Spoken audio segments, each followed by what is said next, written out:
Good afternoon, everyone. We are going to do um, something we've touched on a number of different ways recently. I just wanted to go a little bit more in depth into um, financing and the agreement of sale and how we get the agreement to say what we want it to um, with regards to financing and the different kind of implications that come into financing, whether that be appraising for a certain value or getting repairs taken care of to a certain standard as it may be required.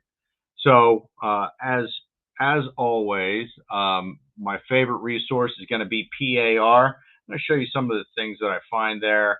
Hang on one second as I get us into a sharing mode.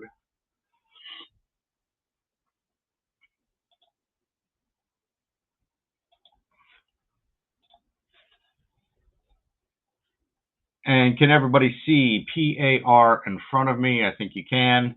PAR is a wealth of knowledge. It's already paid for, so you might as well use it. You can go and do a search for standard forms. You can go into the resources page. You can see the kind of the front page, where there's valid talking points for your Independence Day picnic festivities.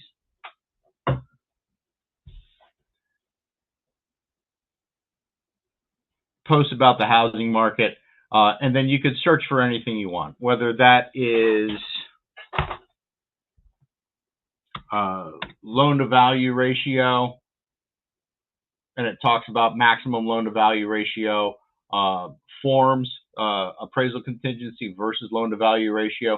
And I've included some of these legal columns from PAR attorneys into the materials that I'm going to be sending out with the recording of this video. So if you have any questions, this is a great place to start, including standard forms and the guidelines for preparation and use of those standard forms. So if you want to know more about the repairs required by third party form,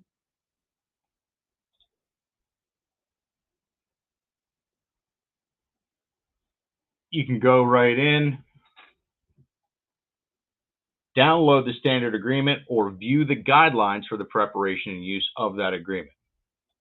Okay, so there we go.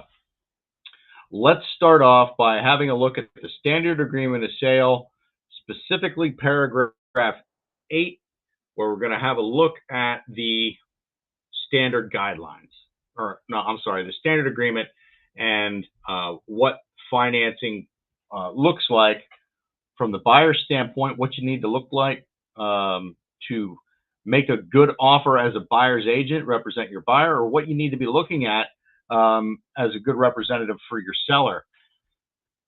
So the most recent changes to this was the addition of the or kind of separation of waived and elected and not applicable. So we used to have waived and elected when it came to financing, right? Whether it was always the option, even if the election was waived, to get financing.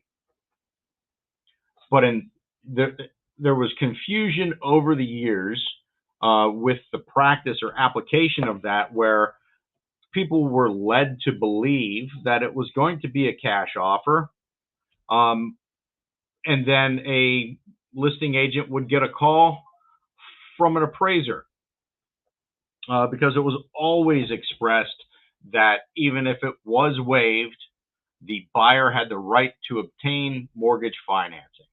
And in competitive situations, some people would put forward that the mortgage contingency was waived, leading a listing agent and seller to believe that this was going to be a cash offer, and then a buyer would pursue mortgage financing, kind of figuring that if they couldn't get the financing, the loss of the earnest money deposit would be a cost of doing business to get their offer accepted in a competitive situation. Has anyone ever experienced that or heard of that kind of scenario? I have. It could be characterized as shady, or at best, poor communication. So PAR Standard Forms Committee decided that it would be a useful tool to separate out not applicable, which would indicate that the buyer will not obtain mortgage financing and instead will be paying cash or cash equivalent. Now, what do I mean by cash equivalent? Any suggestions on what that might be? How about a HELOC? So I have a separate primary residence that I'll take out a mortgage on, or a home equity line of credit to purchase this property as a investment property. That does not include mortgage financing. That's secured by another property or a 401k or whatever. But that is not a financing instrument that's secured by this residence. So not applicable, could fall into that as well. Now, if somebody wants to do a appraisal on that property for some other purpose, we're going to have to look deeper into the contract.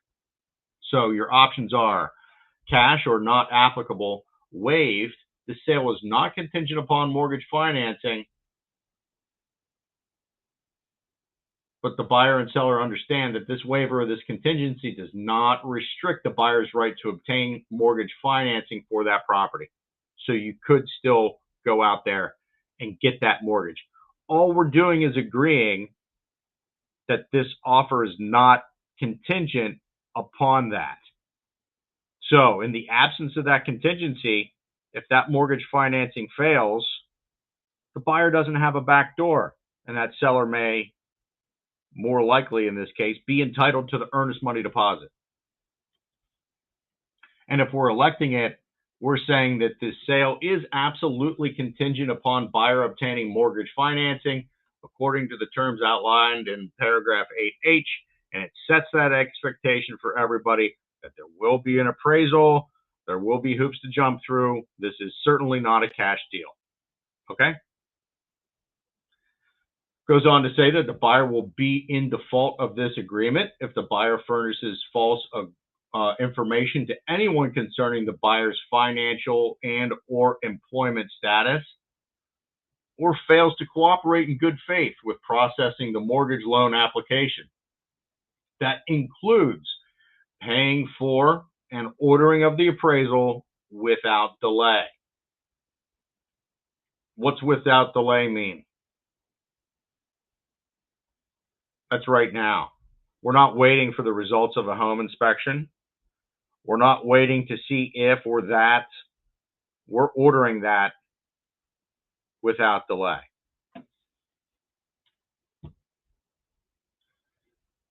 We'll touch on that time frame when we get down here to line 110. If they failing to lock in interest rates as stated below, or otherwise causing the lender to reject or refuse to approve or issue a mortgage loan, is also grounds for violation of this furnishing false information clause. So what would that entail? To refuse to fail to lock the interest rate as stated below, or otherwise causes the lender to reject or refuse to approve or issue a mortgage loan.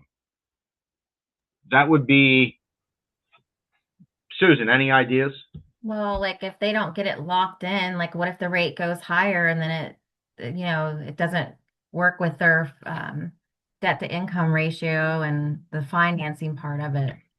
Absolutely. An unintended consequence of floating the loan. Also, a lot of times when we have these shoestring financing situations, every deposit and every withdrawal matters when your client is providing those 2 or more months of bank statements to the lender, right? What is the lender looking for in there?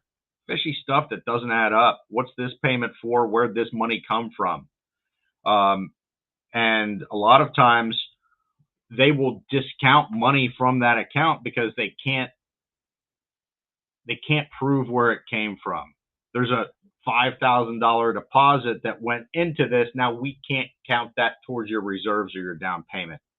And if you fail to cooperate in providing seasoning information for those large deposits or withdrawals, that may cause your underwriter to decline to offer credit because you have money that's showing up there from who knows where, from your uncle, from your cousin, from a drug deal.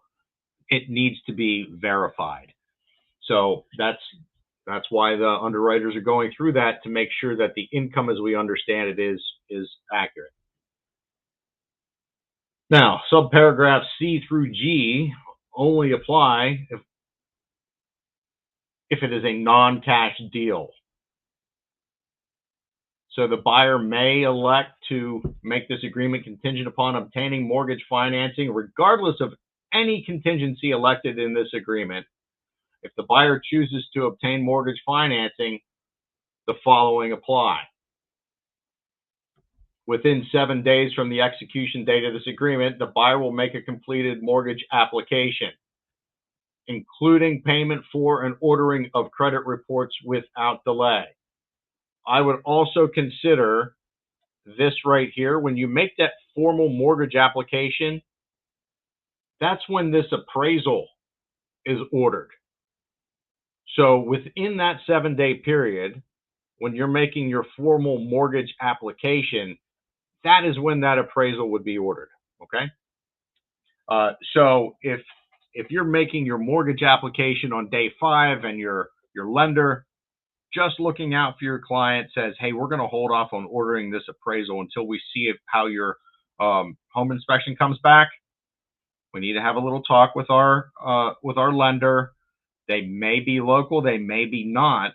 If they're not, they may not be super familiar with the provisions of the Pennsylvania contract. That's what we run into a lot of times when we have lenders who serve in a national market. You know, nothing against, well, I've got plenty against online lenders. This is one of them, is that they are not familiar with the Pennsylvania contract, and they may not be guiding our clients in accordance with the PAR agreement and inadvertently putting them in default. Let's read on. So you also have to order your credit report without delay for the mortgage terms and the mortgage lenders identified in paragraph H, if any, otherwise to a responsible mortgage lender. So you know how this goes. We put in the lender, we put in the terms, and we have to make that application. Now, from a realistic standpoint, if you put in your favorite local, I'm sorry, I scrolled the wrong way. If we put in our favorite local lender here, and then they get a call from an online lender who entices them with some kind of a crazy teaser rate, and they decide instead to file a mortgage application with that lender, realistically, is it a problem if it gets to closing? No. But if it doesn't get to closing or it gets delayed, your client has just jeopardized their earnest money deposit. And you are going to have a very upset listing agent. That's why it's important for us to stay in touch with our buyers and stay in touch with our lenders to make sure that everything is moving according to the contract. It's our job as the ringmaster in this 3-ring circus to make sure that everybody is doing their part.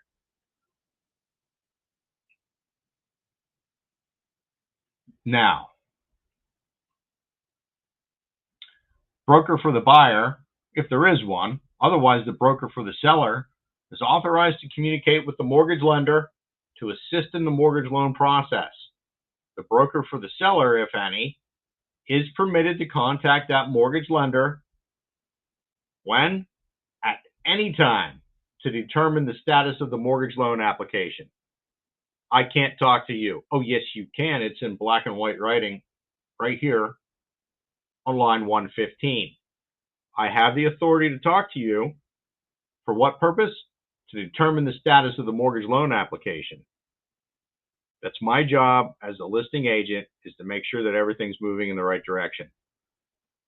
This is especially important if you're dealing with an agent who you may not have dealt with before, maybe from a different market, maybe you don't have a good feeling about. Just touch base. You don't have to be overbearing. Just reach out and say, hey, I'm just doing my due diligence, making sure that everybody's doing the right thing and make sure everything's moving in the right direction. How are we looking on this? Oh, you haven't heard from them. Okay. Now that's why you reached out. Seller will provide access to insurer's representatives and, as may be required by mortgage lender, to surveyors, municipal officials, appraisers, and inspectors. You'd be surprised how often this line of text comes into play when we get to near closing or during the inspection period and somebody doesn't want to let somebody in the contract into the property. This part of the contract is very important. Now, if the mortgage lender gives the buyer the right to lock in interest rates at or below the maximum levels desired, the buyer will do so at least 15 days before settlement date. And if they don't lock it in, they may find themselves in breach of the agreement. So, the loan-to-value ratio used to operate as a backdoor appraisal contingency to the agreement. 10 years ago, the wording to the agreement was a little bit different. In fact, buyers had the right to terminate under the mortgage contingency. That doesn't exist anymore. Now the seller is the one with the right to terminate the agreement. Buyer has the responsibility to make good faith efforts should any of the information or guidelines put forth in 8H don't meet up. But this just talks a little bit about what the loan-to-value ratio is, and it's used by lenders as one of the tools to help assess their potential risk of a mortgage loan. A particular loan-to-value ratio may be necessary to qualify for certain loans. Like, what situations are we talking about with that?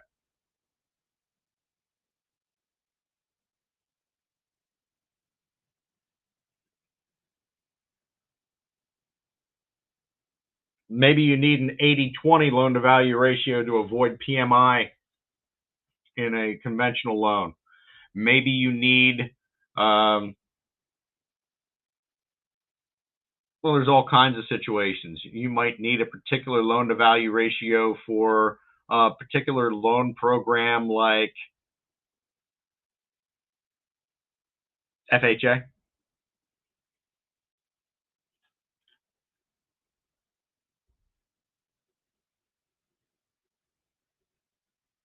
Now, FHA, VA, this FHA, VA block, as I refer to it, is standing in place of your appraisal contingency. And when we get to the appraisal contingency, you'll see it says right on the top, not for use with FHA or VA deals.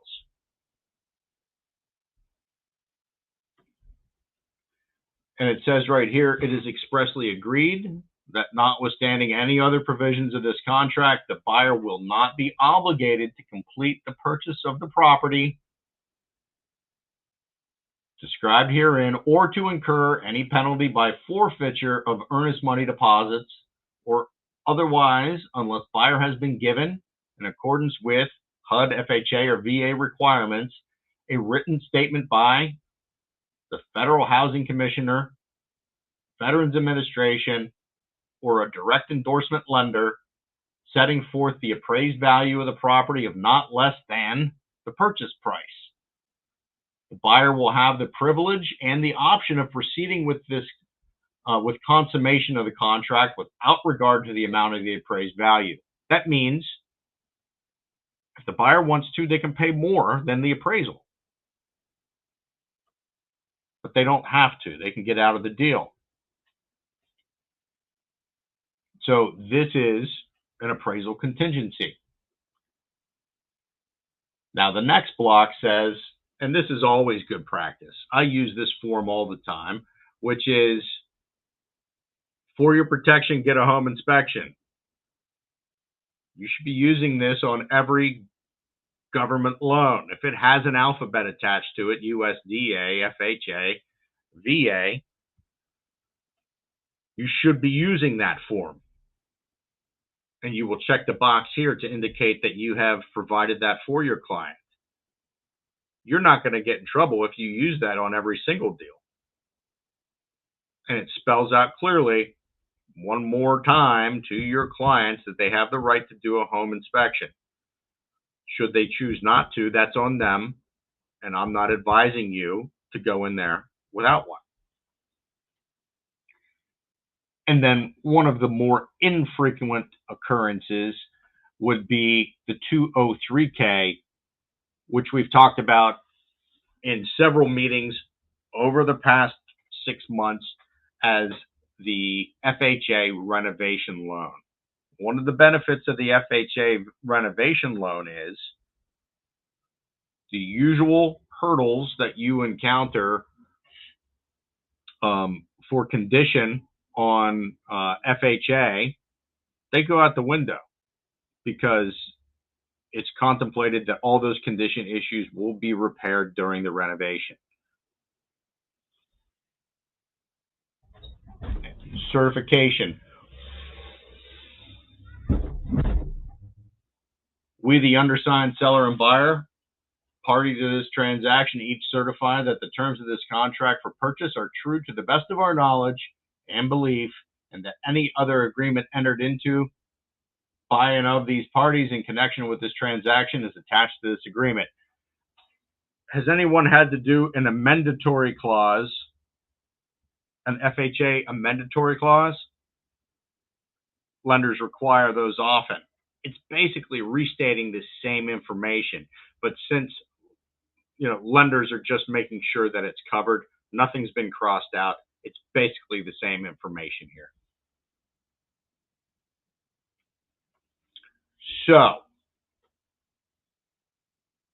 mortgage contingencies only applicable if option 3 is elected in paragraph 8A. So, if you've said that you have a cash offer, if you said that you're waiving the financing contingency, you're not going to be putting any information in here. Sometimes for effect, I write in cash, no mortgage, stuff like that, just to communicate. In case the listing agent looks there, I can reiterate again that this is a cash offer. However, you're going to put in your loan amount. How do we arrive at our loan amount? That's going to be a cooperative thing between you and the lender. And that's why it's important to have that relationship with your lender. How much do we need? Most common, the minimum term is 30 years. Sometimes we get a 15, very infrequent to get a 20 or anything other than a 15 or a 30 for some reason. The type of the mortgage. What are we going to have there? Conventional, FHA, VA, USDA. Whatever you put there should be a direct reflection of the type of mortgage that's listed on your pre-approval letter. If your pre-approval letter does not match this financing block, then you could be in trouble, and you might have left an opening for your client to be denied their EMD down the road. Or you may have exposed your seller client to something unexpected. So One of the question, things, Justin, I got a question about that. So what if fire they away. have a conventional loan and it's PHFA as well and they don't put it on there? Oh, you read my mind. I'm going right there right Okay, now, and good. I think Good. I think it is a crime. It is. I'd call it misrepresentation to have a Absolutely. pre-approval letter that is conventional in nature that doesn't reflect that PHA overlay. And if you see a conventional loan that's 100% loan to value ratio or 95, start asking questions because, you know, what's the benefit of going conventional? You can put more money down, you're getting out of PMI. So if you're starting to get into situations where it's conventional, but you're not seeing all the hallmarks of a conventional loan, start asking questions because there are some local lenders out there that are issuing pre-approvals for a conventional mortgage with a PHA overlay. What's a PHFA overlay? Any overlay, whether we're talking maps, loans, whatever, those overlays are extra rules or restrictions that you wouldn't ordinarily find there, right? Those overlays are going to be, Susan, what do we find on a PHFA? So the same as like FHA, really, like they're gonna look for the handrails, the chipping paint, and then you need inspections too. Termite. Yep. Um, and one of the benefits for a conventional loan, and the discussion I usually have with my clients is cash is king, right? Why is cash king? Cash doesn't have hoops to jump through. Cash doesn't care. Conventional loans, all they want to do is make sure that the collateral or the house meets the loan. They want to make sure that there's security there for the money they're lending. When you start getting into alphabet soup, there's other strings attached. They have other interests to protect other than the investor. They have to protect the taxpayers. They have to protect the government. They want to try and protect the occupants of the property. Cash doesn't care. Conventional, they just care about the bank. Um, so on conventional loans, what's one of those benefits? If we're out in the country, we don't have to worry about the isolation distance between a well and a septic. And that's one of the reasons we might seek a conventional mortgage as opposed to a government mortgage is we don't have to have 100 feet between the well and the septic. um, but PHFA still has that conventional tag on it, but it's going to have those FHA hoops to jump through. So be aware of that stuff, guys. Interest rate, you're going to be quoting an interest rate, and then you're going to be quoting a maximum interest rate. That's your window. And the way I describe that is your loan officer has told you that you're going to qualify for this mortgage based on 6.5%. I called your mortgage loan officer and said, are we still going to be okay at 7%? How much is that going to change their mortgage? What's the likelihood of that happening? And if he says, ooh, we're really tight, I don't know if we can get to 7, then you're going to want to make sure that you have something less than 7 on this maximum interest rate so that if we get into a war in Asia or money markets go crazy and interest rates go through the roof, that we don't have an issue where we've jeopardized your client's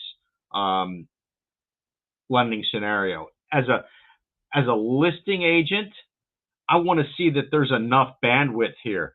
If I don't see a top number, or if I see that the top number is an eighth of a point higher than the lower number, it's just red flags for me to have additional conversations so that I can inform my clients so that they can make a decision with full understanding. That's our job, is to make sure that they have the information that they need to make a decision that works for them.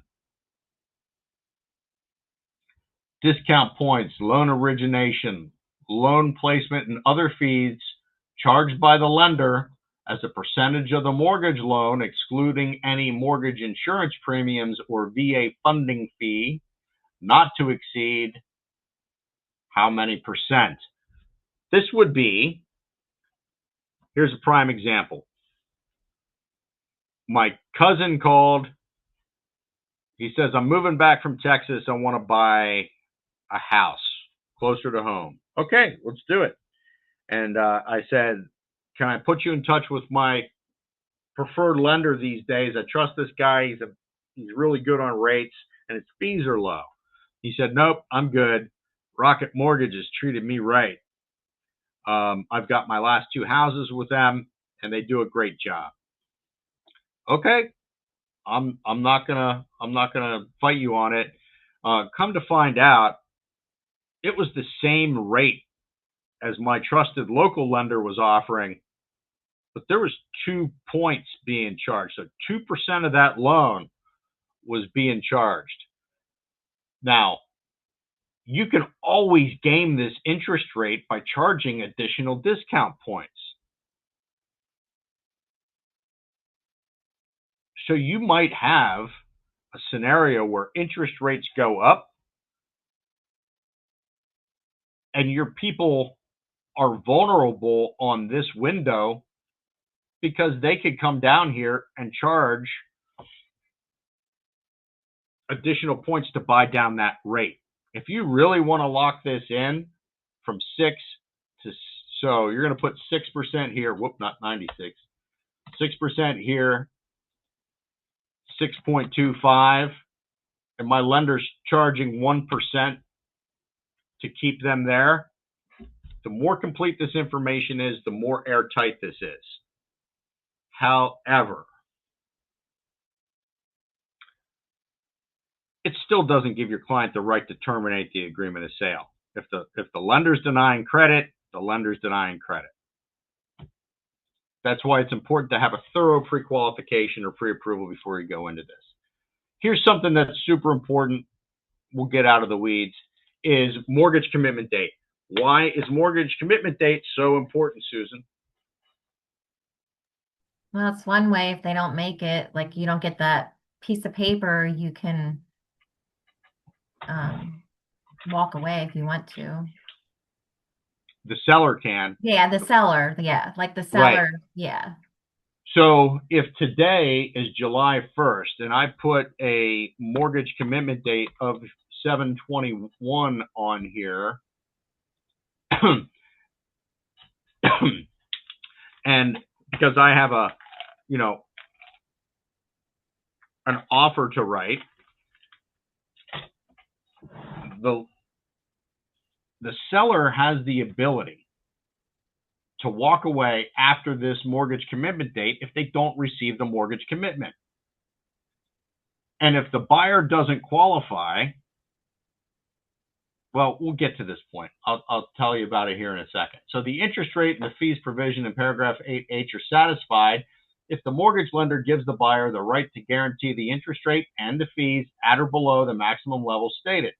The buyer gives the seller the right, at the seller's sole option, as permitted by law and mortgage lenders, to contribute financially without promise of reimbursement to the buyer and or the mortgage lender to make the above mortgage terms available to the buyer.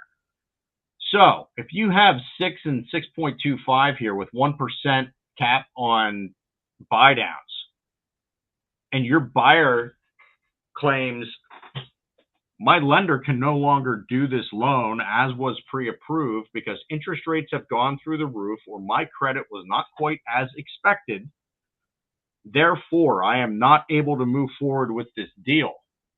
Guess what? Your seller has the right to contact a lender and say, what's it going to cost to get the interest rate for this buyer below 6.25? And the buyer can pay those buy down points to make the loan go through to force your buyer to buy the house. Interesting, eh? Yeah. And it says it right here in the contract. Now, what I was getting at with the mortgage commitment date. The seller may terminate this agreement after the commitment date by written notice to the buyer if the seller does not receive a copy of the documentation demonstrating the mortgage lender's conditional or outright approval of the buyer's mortgage application by the commitment date. So if we are unable as buyer's agents to provide the seller through their listing agent a copy of the commitment date, the seller may call the whole thing off. And that continues until we make it right. In addition to that, the seller may terminate this agreement after the commitment date by written notice to the buyer if the seller doesn't receive a copy of the documentation, the commitment letter, the documentation demonstrating the approval has something on it that wasn't on the pre-approval.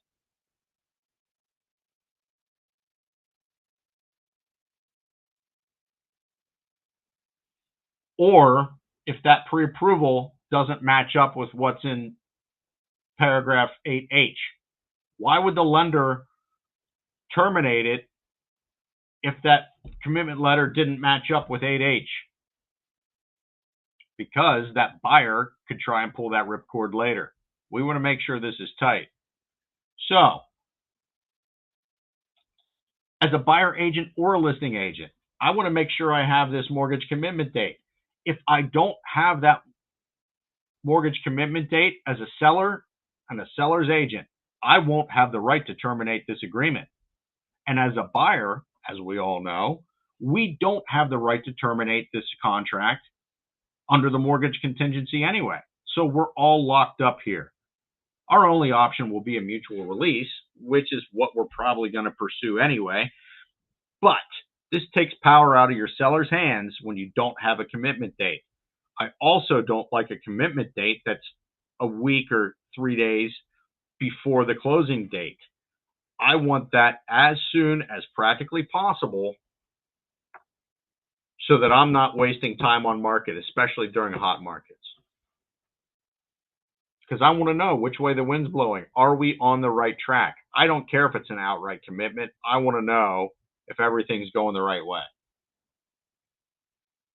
So the documentation demonstrating the mortgage lender's approval of the buyer's mortgage application, if it contains any condition that's not specified in this agreement, like the buyer must settle on another property, an appraisal must be received by the lender, or an approval is not valid through the settlement date, if any of those things are not satisfied or removed in writing by the mortgage lender within 7 days after the commitment date, then the buyer can terminate.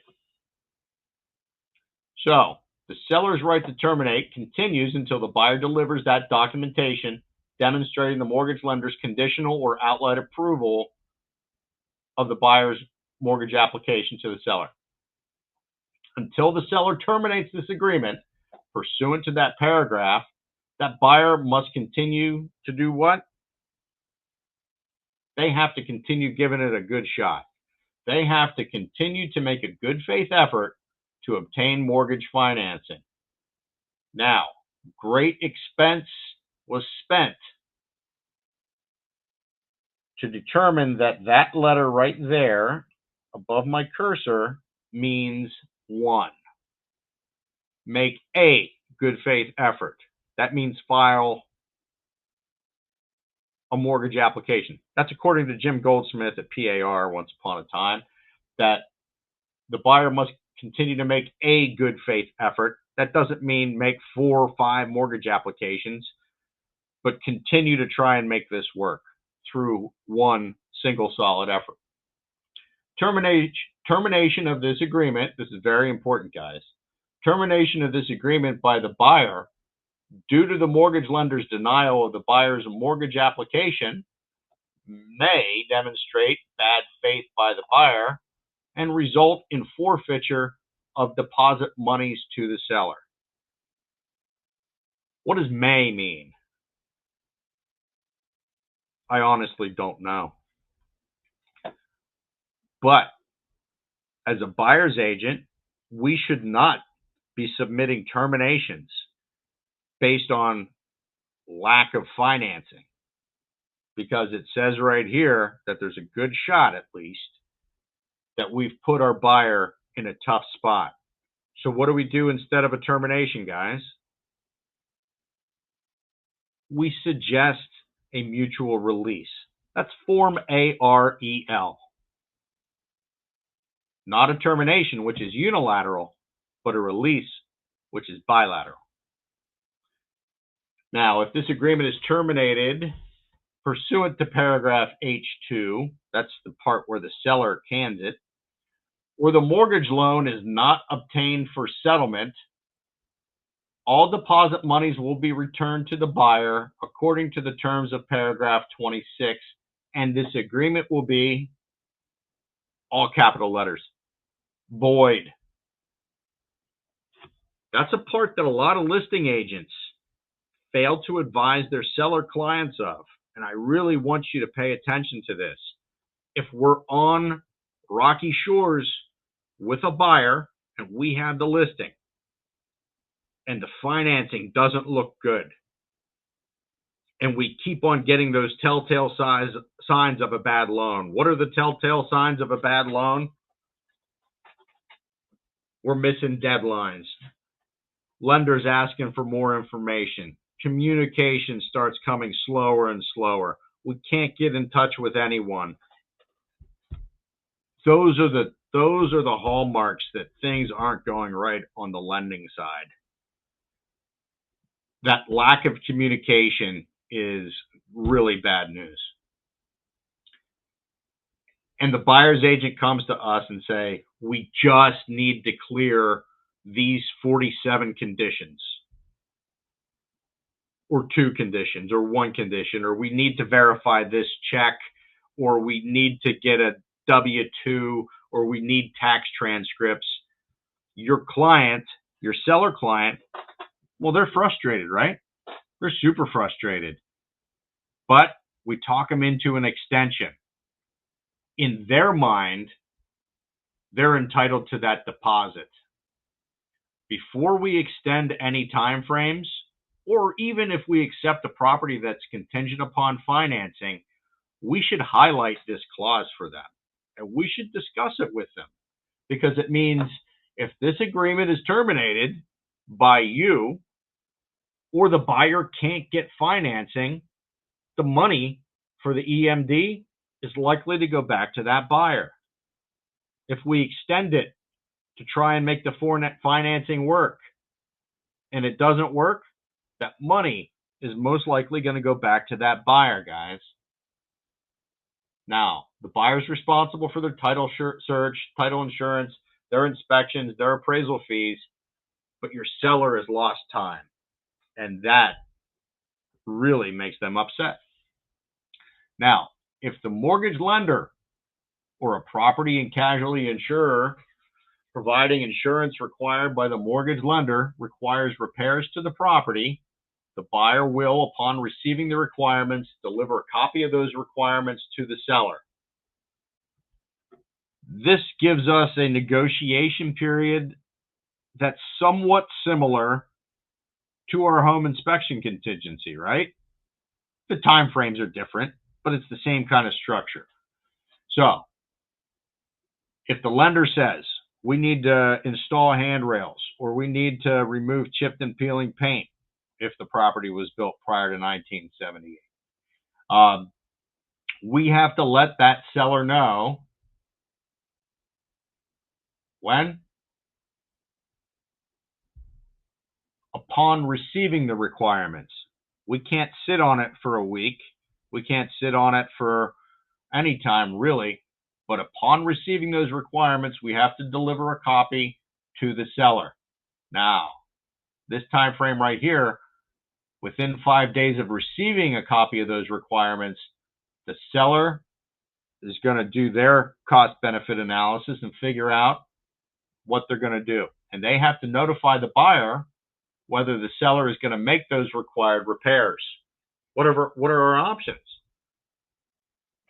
Well, if the seller makes the required repairs to the satisfaction of the mortgage lender or the insurance agent, then the buyer accepts the property and agrees to the release in paragraph 28 of this agreement.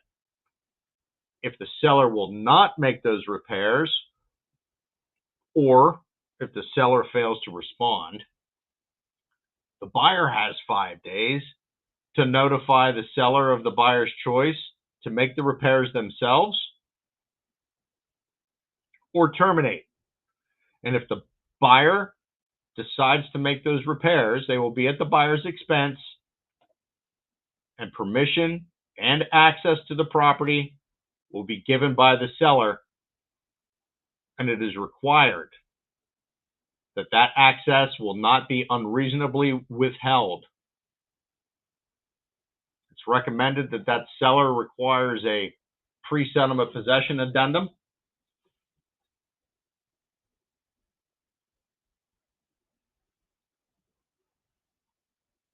So they may actually require a small amount of money or insurance for that pre-settlement possession. Any questions on that, guys?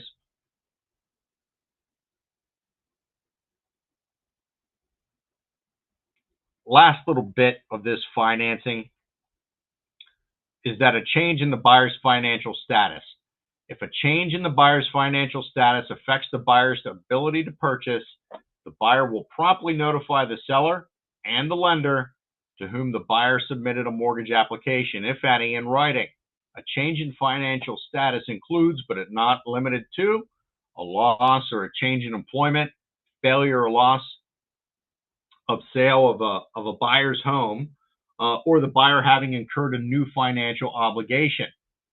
Here's the interesting part. Entry of the buyer understands that applying for and or incurring an additional financial obligation may affect the buyer's ability to purchase. Here's a topic for discussion if anyone's listening. What happens if the buyer goes out and buys a car? That was voluntary. Would that put them in default of this agreement? I say yes, but that's just my opinion. I say yes. Any questions on that heavy language there? That is a very rich section. That's why I wanted to dig down on it specifically. I have some other things to talk about.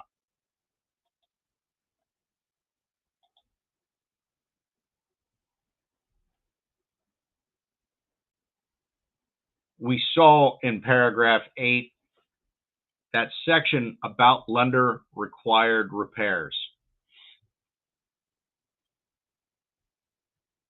Sometimes we get into a situation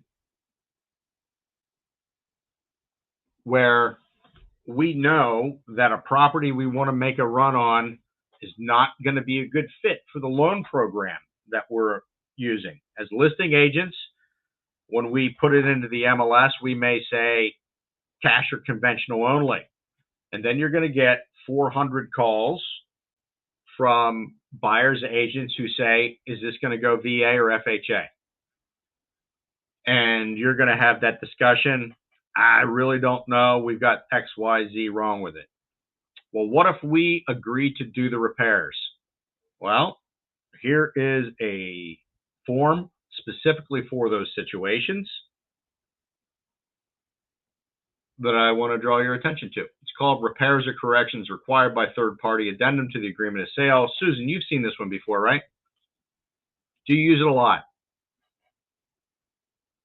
I have not used it, but I haven't had anybody want to do that. Yeah, right?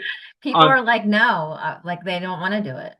So you can use it for a couple different ways. You know, as a buyer agent, you can use this to convey to the seller that your buyer is prepared to handle repairs up to a certain level. I see this on contracts all the time where people are willing to handle those repairs. I much prefer that you use this agreement because it gives you time frames, and it's not us creating the language. It's the attorneys that put this together. So this form is to be used when the seller does not intend to perform repairs or corrections, or issue credits for repairs or corrections required by a lender, insurer, or a municipality, and the buyer agrees to assume the cost of those repairs or corrections. The terms of this addendum do not relieve the seller from the obligation to disclose those material defects. Thank goodness. Now, you can use this as a buyer agent to make a seller feel safe, or you can use this as a listing agent representing your seller to convey to a buyer exactly where your line in the sand is. Like, you want them to understand, or you want it in writing, that that buyer has agreed to do all the repairs up to $5,000. Bear with me and I'll show you what I mean. So if the mortgage lender selected by the buyer, or a insurance company providing insurance required by the mortgage lender, requires that repairs or corrections to the property, the buyer will deliver a copy of those requirements to the seller upon receiving the requirements, and make the repairs or corrections at the buyer's expense up to a cost of $5,000, with permission and access to the property given by the seller, which will not be unreasonably withheld. So this would be used in case of condition issues, FHA or VA. House was built in 1965. There's some chipped and peeling paint around the front windows. Or the house was built in 1982 and the roof, it's the original roof or whatever. Or maybe you're selling a property in a municipality that has required condition situations, like sump pump must be hooked up to the public sewer, or the sidewalk must, there's a sidewalk inspection and that sidewalk must be repaired. Those are things that this form can all be used to handle. So following a receipt of the copy of the municipal requirements, they break bank and lender requirements up into paragraph 2, municipal requirements into paragraph 3. Now, if the estimated cost of repairs or corrections exceeds the amount stated in paragraph 2 and 3, so buyers agreed to make $5,000 in bank repairs, another $1,500 in hooking the sump pump up to the public sewer. What if the cost of those repairs come back at $10,000? Well, the buyer, within X amount of days, 5 if not specified, will deliver those estimates to the seller. And then the seller has 2 days of receiving those copies to consider it, do their cost-benefit analysis, and the seller is going to notify the seller whether they're going to pay the cost or not. And if the seller agrees to pay the costs, which exceed the original amount, they don't have to pay the whole thing. Maybe it's a $50 difference, and the seller's like, heck yeah, I'm in. Maybe it exceeds the original amount by $5,000, and the seller still wants to keep in the deal. They can agree to pay the overage, and we're still in contract. We're still moving forward. So if the seller agrees to pay the difference, the buyer accepts the property, agrees to the release in the paragraph of this agreement. If the seller will not pay the difference, or if the seller fails to respond, the buyer can do one of two things. They can make the repairs at the increased cost, or they can terminate the agreement. The seller is not obligated to make repairs under this addendum or the original agreement, but it will lock the buyer in to making those repairs. So this can give a sense of assurance to your seller. It can also be used by a seller to lock your buyer in to making those repairs and have all of this stuff written out in black and white.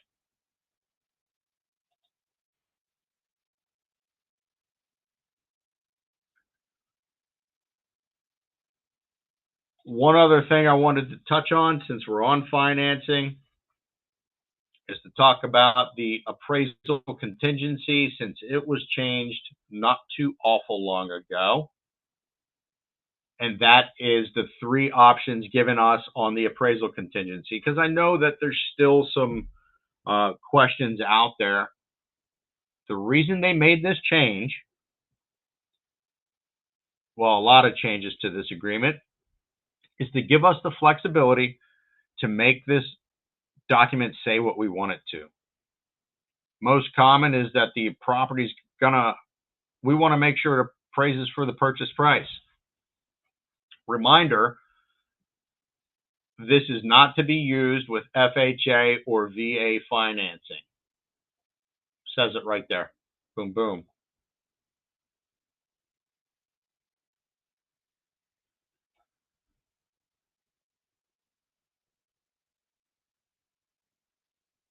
Option C. So option one, we wanted to appraise for the $3,000 purchase price. We're paying cash. We just want to make sure that we know what we're getting and that it appraises for what we're paying. So we're going to use the appraisal contingency. Maybe we're not even paying cash. Maybe we're putting 50% down and we just want to make sure that it meets our expectations. Option C, I only want it to appraise for $150,000 because I know when I get in there and make my renovations, it's going to be worth $400,000. I just need it to appraise for $150,000 for whatever reason. Or option B, in most cases, if I'm using this with an escalation clause where I don't know what the final purchase price is going to be, but I have an extra $20,000 in cash to work with, then I can go ahead and put,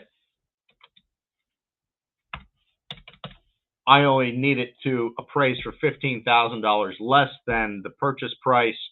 But Justin, you said you had an extra $20,000 to work with. Yeah, but there's also going to be additional closing costs associated because of the escalated sale price. Keep in mind, contingency period with the new appraisal changes that are coming. When the rubber meets the road, 30 days may not be enough to get your appraisal back. Be aware as we move forward with appraisal changes forecast to take place at the end of the year, 4 short months from now. Talk with your lender, talk with your appraiser, and make sure that 30 days is enough.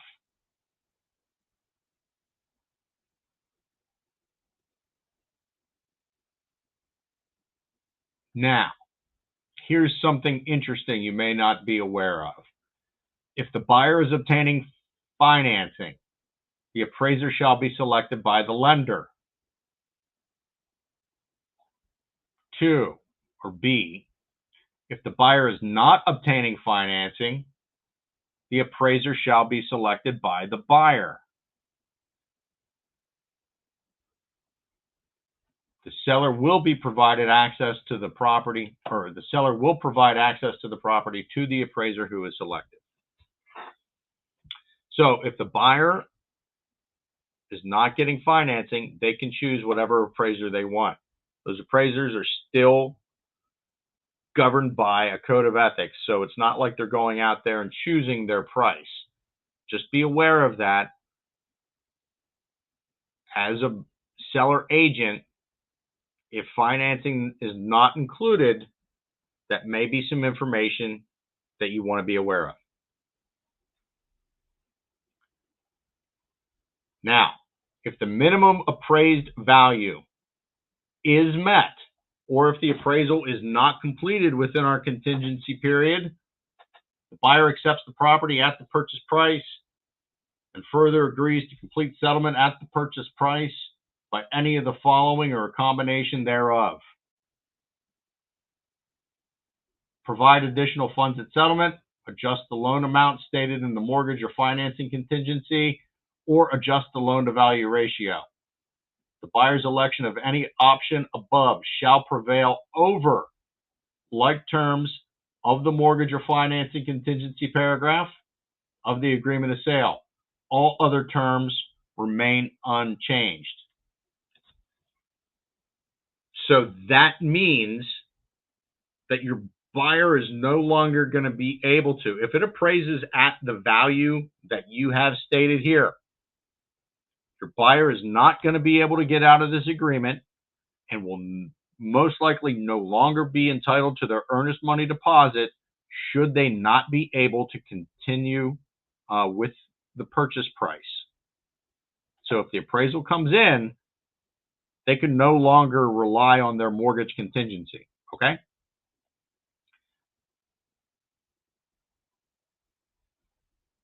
For information that's put in paragraph 8H, the financing block, right? Now, if the minimum appraised value from paragraph 1 is not met, the buyer can terminate this agreement. They can pull the ripcord. And that's the main difference between this and that paragraph 8H of the mortgage contingency. Your buyer can't terminate under the mortgage contingency. Your buyer can terminate under the appraisal contingency. They can pull the ripcord. Done deal. Appraisal comes in shy, we're done here. I'm including in materials that we're sending out the appraisal guidelines, appraisal contingency, or I'm sorry, the RRT guidelines, and the agreement of sale guidelines, which has a very nice in-depth discussion on all the terms that are important for you to understand with the financing contingency. And that is like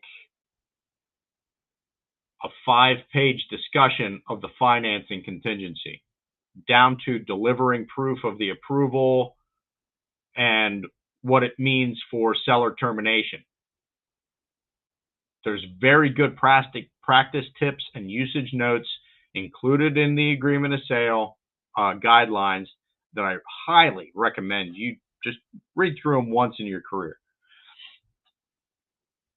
Also, a little write-up from PAR legal team about the difference between the appraisal contingency and the loan-to-value ratio clause that's in the standard agreement of sale.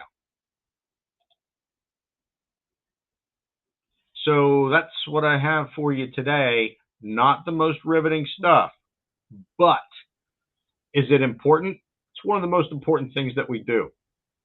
Do we use it often? Yeah, we use it on every damn deal almost.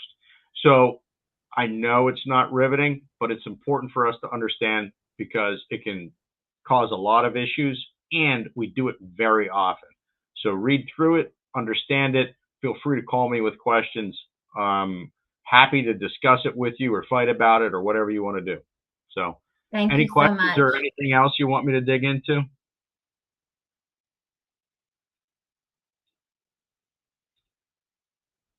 Great. Tabitha, and for anybody else with a Maryland license, Jenny's going to be talking about similar concepts on the Maryland contract and addenda tomorrow afternoon. They will also be recorded and distributed. So if you have any questions, reach out to me, reach out to Jenny.